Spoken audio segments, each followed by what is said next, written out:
গত 14 তারিখ এলাকায় দুষ্কৃতী বলেই পরিচিত তৃণমূলের আশ্রয়াধীন একাধিক লোকজন তারা বিধান শিশু উদ্যান এখানে 20, 25, 30 বছরের পুরনো বিভিন্ন গাছ কেটে দেয় এবং কেটে এখন কোথায় কি বিক্রি করেছে সেই নিয়ে হাজার রকম প্রশ্ন রয়েছে। এবং আমাদের এলাকা দীর্ঘদিন ধরে বরানগর বামপন্থীদের স্বপ্ন দিয়ে তৈরি, বরানগর বামপন্থীদের একদা দুর্গ বরানগর, সেখানে একটা শিশুদের উদ্যান যেখানে পার্ক, ছেলেমেয়েরা খেলবে, তার জন্য আশপাশে গাছপালা, এই গাছপালা কেটে ফেলা হবে। স্বাভাবিকভাবেই পরিবেশের উপর আক্রমণ, তার বিরুদ্ধে আমরা পথে নেমেছি।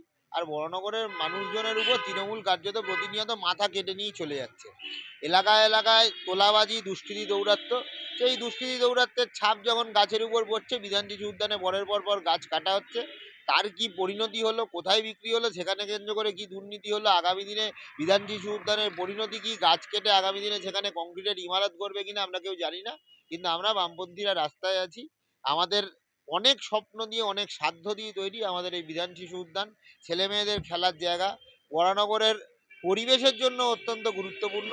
তো স্বাভাবিকভাবেই পরিবেশের উপর এই আক্রমণ এবং সাধারণভাবে মানুষের একটা সামাজিক এফোর্ট তো এই পার্কগুলো, তার উপর যখন তৃণমূলের নেতৃত্বে আক্রমণ নেমে আসছে, তার বিরুদ্ধে আমরা প্রতিবাদ করার জন্যই রাস্তায় আছি।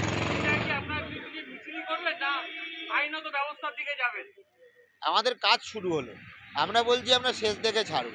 মিছিল হলো, গোটা বরানগরের মানুষকে সমবেত করে বামপন্থীরা এই লড়াই লড়বে এবং রাস্তায় দাঁড়িয়ে আন্দোলন, লড়াই, সংগ্রাম যেমন চলবে তেমনভাবেই থানায় এফআইআর করা, পৌরসভায় জানানো, গ্রিন ট্রাইব্যুনালে যাওয়া, কোর্টে যাওয়া, যত দূর যেতে হয় আমরা যাব। কিন্তু বিধান শিশু উদ্যানের এই ঘটনা, তার বিহিত করতে হবে এবং বিধান শিশু উদ্যানকে বাঁচাতে হবে।